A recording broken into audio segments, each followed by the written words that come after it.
નમસ્કાર દર્શક મિત્રો, હું છું વિશ્વા પટેલ. જીપીએમસી ન્યૂઝમાંથી આપનું હાર્દિક સ્વાગત છે. આજે આપણે આવ્યા છીએ અહીંયા પાવનધામ એવા નથુરામ બાપા આશ્રમના ગાદીપત્રી શ્રી ચંદુ બાપુ પૂજ્ય એવા તેમના ત્રિદિવસીય બાલ બાલિકા શિબિરનું આયોજન થયું છે.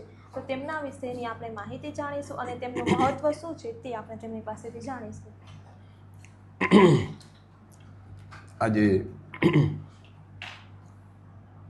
સંત શ્રી નથુરામ બાપા ટ્રસ્ટ સેવાશ્રમ વરાલી કંપા ત્રિદિવસીય બાલ બાલિકા શિબિરનું આયોજન કર્યું છે. આ શિબિરમાં બાળકોને એવા સંસ્કાર આપવાના અને આ સંસ્થા શું છે, સંસ્થાના આપણા ગુરુ મહારાજ નથુરામ બાપા તુલસી બાપા એના વિશે પણ માહિતી આપવામાં આવે છે. અને અહીં બાળકોને શું સંસ્કાર જન્મથી માંડીને અત્યાર સુધીના જે સંસ્કાર બાળક કઈ રીતે મોટું થયું અને એને સંસ્કાર આપવામાં આવે છે એનું કારણ કે એનું ભવિષ્ય એના હિસાબે સુધરી જાય. અને આ સંસ્થામાં બીજા પણ ઘણા કાર્યક્રમો ચાલે છે. સમૂહ લગ્ન છે, પછી બીજા શિબિરો છે, યુવાનોની શિબિર છે, પછી અનુષ્ઠાન છે. આવા અનેકવિધ કાર્યક્રમો ચાલે છે. અને આ સંસ્થામાંથી ઘણા લોકો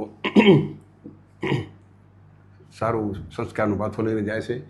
અને આ ટ્રસ્ટનો એ જ હેતુ છે કે અહીંથી સંસ્કાર લઈને પોતાના જીવનનું, પોતાના આત્માનું કલ્યાણ થઈ જાય, એના હેતુથી આ શિબિરનું આયોજન કરવામાં આવે છે.